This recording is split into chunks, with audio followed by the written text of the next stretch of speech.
Considering you have been in the position of vice president for the past 4 years under the Biden administration, how can we expect you to deviate from the direction of that administration compared to your own? How can we differentiate your policy and your beliefs from that of Biden's? That's a great question, and thank you.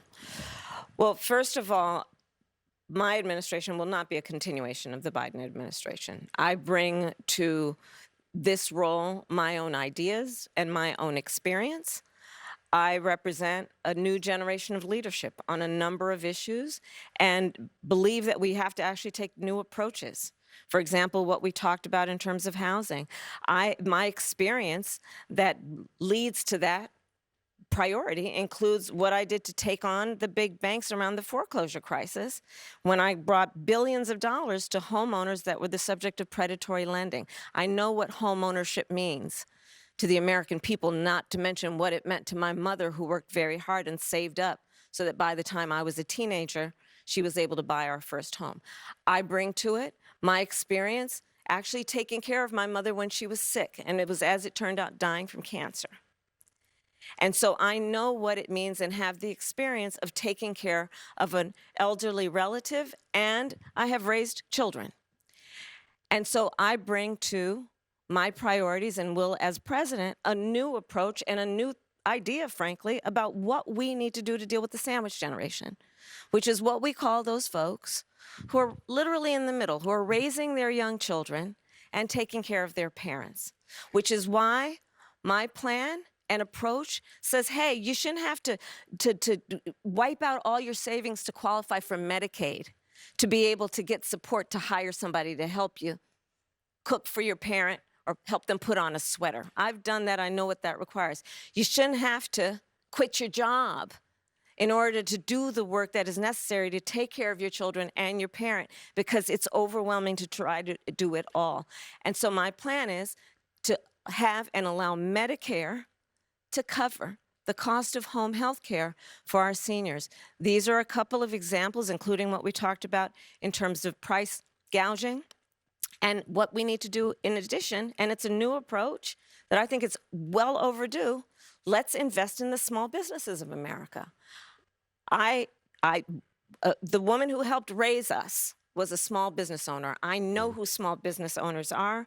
I know what they do. They are the backbone of America's economy. And for too long, we've overlooked their value to the economy as a whole, much less to the economy of neighborhoods and communities. So that's why my plan, and it's a new approach, is about tax cuts for our small businesses so that they can invest in themselves and grow, and in the process, invest in communities, invest in neighborhoods, and strengthen our economy overall. So those are some examples. It's about a new approach, a new generation of leadership based on new ideas and, frankly, different experiences. I bring a whole set of different experiences to this job and the way I think about it than Joe Biden. Some voters, though, might ask, you've been in the White House for 4 years. You were vice president, not the president. But why wasn't any of that done for the last 4 years? Well, there was a lot that was done, but there's more to do, Anderson. And I'm pointing out things that need to be done, that haven't been done, but need to be done. And I'm not going to shy away from saying, hey, these are still problems that we need to fix. I want you to meet Jackson Weiss. He's a student at Drexel University from Flourtown, Pennsylvania, registered Republican, says he's leaning toward voting for you, but has yet to make up a final decision. Jackson. Thank you, Anderson. Hey, Jackson. Thank you for taking the time to be here, too, Vice President You too. Harris. Thank you. Regarding the rapid increase in the migrant population, how will you ensure that every immigrant is integrated into American society safely? What benefits and subsidies will you provide them with, and how long will these benefits and subsidies last for an individual? Most importantly, will the American citizens' taxes pay for these benefits and subsidies? And if so, how much money will be allocated? Well, thank you, Jackson. Let's start with this. America's immigration system is broken, and it needs to be fixed. And it's been broken for a long time. And part of what we need to do is always prioritize what we need to do to strengthen our border. I will tell you, I'm the only person in this race among the two choices that voters have. I've personally prosecuted transnational criminal organizations in the trafficking of guns, drugs, and human beings. I have spent a significant part of my career making sure that our border is secure and that we do not allow criminals in and we don't allow that kind of trafficking to happen and come into our country. And as my opponent has proven himself, he would prefer to run on the problem instead of fix the problem. You may know there were some of the most conservative members of the United States Congress working with others that came up with a border security bill that would have put 1,500 more border agents at the border. Those border agents are overwhelmed. They need the support. They need the backup. It would have allowed us to have more resources to stem the flow of fentanyl. I don't need to tell this state and people around the country what is happening in terms of the scourge of fentanyl and how it is literally killing Americans. It would have put resources into stemming the flow. It would have given more resources to prosecute, to investigate and prosecute transnational criminal organizations. It would have done a lot of good. Donald Trump got wind of the bill and told them, don't put it forward. He killed the bill because he'd prefer to run on a problem instead of fixing a problem. We have to have a secure border, and we have to have a comprehensive pathway for citizenship. And that includes requiring people, hardworking people, to earn citizenship and do it in a comprehensive, humane, and orderly manner. Let me ask you about that. I mean, you talk about the bill that Donald Trump quashed, that was in 2024. You talk about the bill he tried to get passed in 2021. That wasn't able to get passed. 2022, 2023, there were record border crossings. Your administration took hundreds of executive actions. It didn't stem the flow. Numbers kept going up. Finally, in 2024, just in June, 3 weeks before the first presidential debate with Joe Biden, you institute executive actions that had a dramatic impact, really shut down people crossing over. Why didn't your administration do that in 2022, 2023?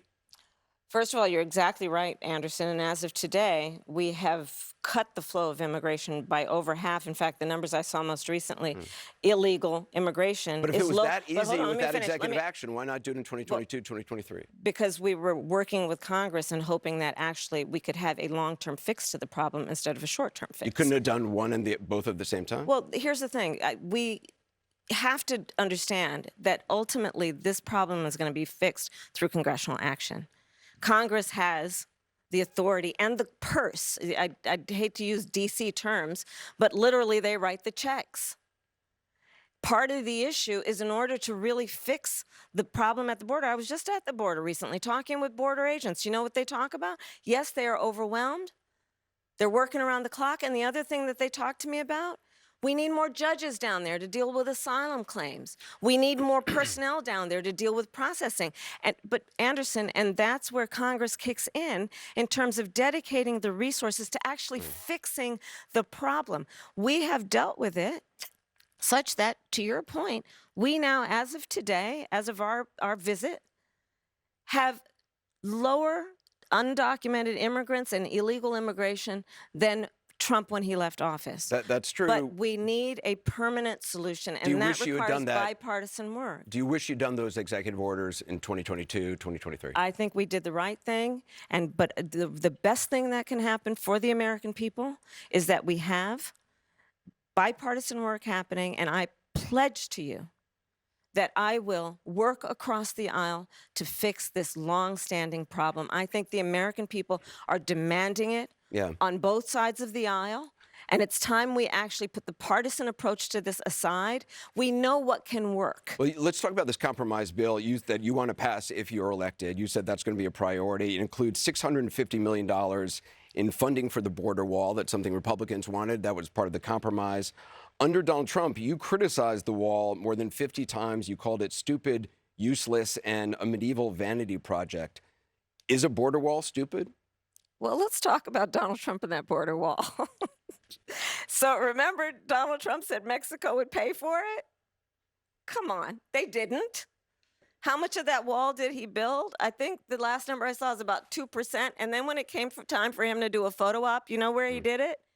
In the part of the wall that President Obama built. But you're agreeing to a bill that would earmark $650 million to continue building that wall. I pledge that I am going to bring forward that bipartisan bill to further strengthen and secure our border. Yes, I am. And I'm going to work across the aisle to pass a comprehensive bill that deals with a broken immigration system. I think Jackson's question, part of it was to acknowledge that America has always had migration, but there needs to be a legal process for it. People have to earn it. And that's the point that I think is the most important point that can be made, which is we need a president who is grounded in common sense and practical outcomes. Like, let's just fix this thing. Let's just fix it. Why is there any ideological perspective on this? Let's just fix the problem. To fix the problem, you're doing this compromise bill. It does call for $650 million that was earmarked under Trump to actually still go to build the wall. I am not afraid of good ideas where they occur. So you don't think it's stupid anymore? I think what he did and how he did it did not make much sense because he actually didn't do much of anything. I just talked about that wall, right? We just talked about it.